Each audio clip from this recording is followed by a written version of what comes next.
గర్భధారణ, ప్రసూతి చికిత్స, పిల్లలకు చికిత్స వంటి అన్ని సౌకర్యాలు కలిగిన ఒక పరిపూర్ణమైన ఆసుపత్రి మన సుధా ఫర్టిలిటీ సెంటర్.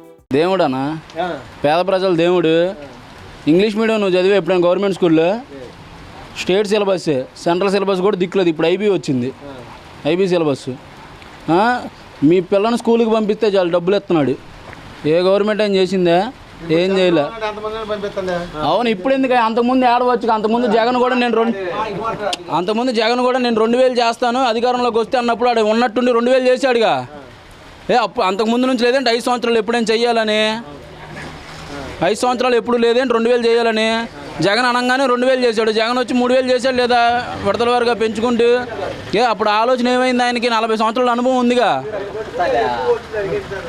40 సంవత్సరాల అనుభవం. 40 సంవత్సరాల అనుభవం ఏమైంది? అప్పుడు గవర్నమెంట్ స్కూల్ డెవలప్ చేయాలి, ఇంగ్లీష్ మీడియం పెట్టాలి, పిల్లల్ని పెంచుకోవాలని ఇంటింటికి పింఛను పంపించాడు. 2014లో స్టేట్ సపరేట్ అయినప్పుడు ఎలక్షన్స్ వచ్చినాయి. 2014లో నమ్మారు. మరి 2019లో ఎందుకు నమ్మలేదు?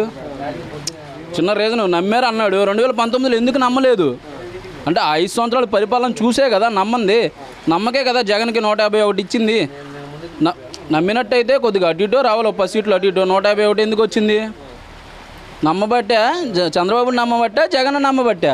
జగన్ ఫ్యాన్స్ కాబట్టి జగన్ ఎక్కడ చేస్తే అక్కడికి వెళ్తాం. ఇప్పుడు టీడీపీ ఫ్యాన్స్ ఎక్కడ చేస్తే అక్కడికే వెళ్తాడు. అలాగే మేము జగన్ వస్తాడని నమ్మకంతో ఉన్నాం. జగన్ ఎక్కడ చేస్తే అక్కడికి వెళ్తాం.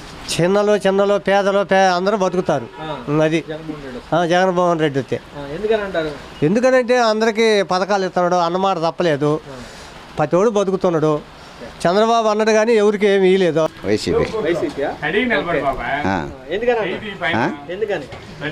ఎందుకంటే పేదలు అందరూ బాగుపడతారని కోరిక. అది ఎందుకేముంది? అభిప్రాయం దేని వల్ల అంటారు? మాకు అన్ని సంక్షేమాలు అందిస్తున్నాడు జనాలకి. పేదోడికి కావాల్సిన మనిషి